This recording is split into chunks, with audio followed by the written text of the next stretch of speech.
sadar budaya risiko. Nah, dengan judul Agile Strategy, bagaimana adaptasi perusahaan perkebunan di tengah risiko disrupsi global, bagaimana kita bisa survive dan juga selalu kita bisa thrive dan juga sustainable. Di sini dapat terlihat ada namanya kurva sigmoid. Di tengah-tengahnya itu terlihat namanya krisis terjadi. Nah, titik A dan titik B adalah titik penting yang dimana suatu perusahaan harus mulai dan paham ciri-cirinya untuk kapan dia akan bereaksi. Titik A itu adalah titik tepat di mana kita dapat melaksanakan tindakan sebelum terjadinya krisis. Jadi perusahaan sudah siap-siap dulu untuk menghadapi krisis yang ada.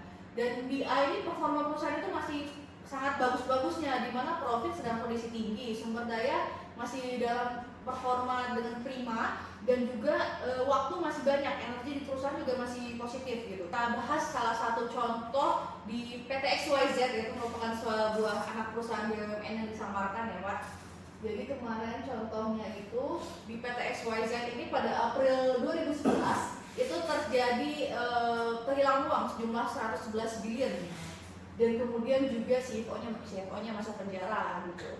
Nah, apa sih sebenarnya yang terjadi di PT XYZ ini supaya tidak terjadi pada perusahaan kita gitu? Fish road in the head, jadi kayak ikan udah busuk dari kepalanya gitu Pak. Sudah terjadi krisis seperti di PT XYZ ini, semua orang itu akan lebih fokus pada penyelamatan dirinya sendiri. Di sini saling menyalahkan gitu. Siapa penyebab terjadinya krisis ini gitu? Terjadi pada people dan leadership, dan nantinya solusinya juga akan fokus pada budaya, yaitu culture yang ada pada perusahaan.